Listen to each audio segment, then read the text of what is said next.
நிக்கான்ல low பட்ஜெட்ல 24 மெகாபிக்சலோட வர கேமராவான Nikon 3300 நம்மகிட்ட கிரேட் ஏ கண்டிஷன் ஸ்டாக் வந்திருக்கு.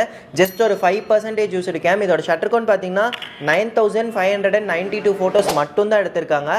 ரொம்ப லைட் யூஸ்டு. இது கூட கிட் லென்ஸா 1855mm வந்துருது. ஸோ வைட் ஆங்கிள் ஃபோட்டோகிராஃபிக்கு ஒரு பெஸ்ட் ஆப்ஷனாக இருக்கும். ஸோ நீங்கள் ஃபோட்டோ ஷூட்டுக்கும் தாராளமாக யூஸ் பண்ணிக்கலாம். 24 மெகாபிக்சல் கிளாரிட்டி அண்ட் 1080 ஹெச்டியில் குவாலிட்டியான வீடியோ எடுத்துக்கலாம். ஸோ இதில் மைக் சப்போர்ட், HDMI சப்போர்ட் இருக்கனால நீங்கள் யூடியூப் சேனல் இப்போ தான் ஸ்டார்டிங் ஸ்டேஜ் அப்படின்னாலும் நீங்கள் பழகிறதுக்கு ஒரு பெஸ்ட் ஆப்ஷனாக இருக்கும். பிகினர்ஸ்க்கு ஒரு சூப்பரான மாடல். ஸோ மிஸ் பண்ணாமல் புக் பண்ணுங்கள். இது கூட ஆஃபரில் பார்த்தீங்க அப்படின்னா நம்ம ஃபாலோவர்ஸ்க்கு 500 rupees ஒர்த்துள்ள ஒரு புது நிக்கான் பேக் கொடுத்துட்றோம். அண்ட் 200 rupees ஒர்த்துள்ள ஒரு UV ஃபில்டர் கொடுத்துட்றோம் ஒரு லென்ஸ் ப்ரொடெக்ஷனுக்காக. அண்ட் நெக்ஸ்ட் ஆப் உங்களுக்கு புதுசு ஃப்ரீயாக வந்துடுது. அது மட்டும் இல்லாமல் இதோட ஒரிஜினல் பேட்டரி சார்ஜரும் காம்ப்ளிமெண்ட்டாக வந்துடும். ஃபுல் கம்ப்ளீட் கிட்டும் சேர்த்து just 22,000 with 6 months warranty. So இந்த கேம் புக் பண்ணணும்னு நினச்சிங்க அப்படின்னா ஸ்க்ரீனில் வர நம்பருக்கு சீக்கிரமாக காண்டாக்ட் பண்ணுங்கள். நம்மகிட்ட